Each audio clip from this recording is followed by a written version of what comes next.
చిత్తూరు జిల్లా పుంగనూరు పట్టణంలో జమీందార్ వంశీకులైన రాజా సుగుటూరు ఇమ్మడి సోమశేఖర్ రాయల్ సుగుటూరు ఇమ్మడి మల్లికార్జున రాయల్ వారి పూర్వీకుల నిర్మించి ప్రస్తుతం తిరుపతి తిరుమల దేవస్థానం వారి ఆధీనంలో ఉన్న శ్రీ కళ్యాణ వెంకటరమణ స్వామి వారి దేవాలయం నందు స్వస్తి శ్రీ క్రోధినామ సంవత్సరం పాల్గొన్న శుద్ధ సప్తమి అనగా 6/3/25వ తేదీ నుండి 16/3/25వ తేదీ వరకు ఆదివారం వరకు శ్రీవారి సాలకట్ల బ్రహ్మోత్సవాలు శ్రీ వైకానస ఆగమ శాస్త్ర రీత్యా అతి వైభవంగా జరుగుతుందని ఆలయం ప్రధాన అర్చకులు శ్రీనివాసాచార్యులు ఆలయ ఇన్స్పెక్టర్ మునీంద్రబాబు ఏర్పాటు చేసిన విలేకరుల సమావేశంలో తెలియజేశారు.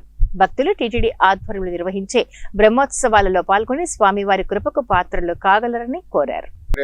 దేవాలయం నందు ఈ నెల 6వ తేదీ నుండి 16వ తేదీ వరకు వార్షిక బ్రహ్మోత్సవములు వైకానస ఆగమోక్త ప్రకారంగా తిరుమల తిరుపతి దేవస్థానం ఆధ్వర్యంలో మరియు భక్తుల సహాయ సహకారంతో నిర్వహించడం జరుగుతున్నది. 6వ తేదీ ఉదయం శ్రీవారికి అభిషేకము, సాయంకాలం సేనాధిపతి ఉత్సవం అంకురార్పణతో ప్రారంభమై 7వ తేదీ మధ్యాహ్నం 12 గంటల నుండి 1 గంట లోపల ధ్వజారోహణము, రాత్రి 8 గంటల నుండి పెద్ద శేషవాహనము, 8వ తేదీ ఉదయం చిన్న శేషవాహనం 8 గంటల నుండి, సాయంత్రం 7 గంటల నుండి హంసవాహనము, 9వ తేదీ ఉదయం సింహవాహనం 8 గంటలకు ప్రారంభమవుతుంది. రాత్రి 7 గంటల నుండి ముత్యప్పందిరి వాహనము, 10వ తేదీ ఉదయం కల్పవృక్ష వాహనము, రాత్రికి హనుమంత వాహనము, 11వ తేదీ ఉదయం మోహిని ఉత్సవము, రాత్రికి శ్రీవారి గరుడ సేవ జరుగుతుంది. 12వ తేదీ ఉదయం సూర్యప్రభ వాహనము, రాత్రి చంద్రప్రభ వాహనము, 13వ తేదీ మధ్యాహ్నం 11 గంటల నుంచి శ్రీవారి కళ్యాణోత్సవము.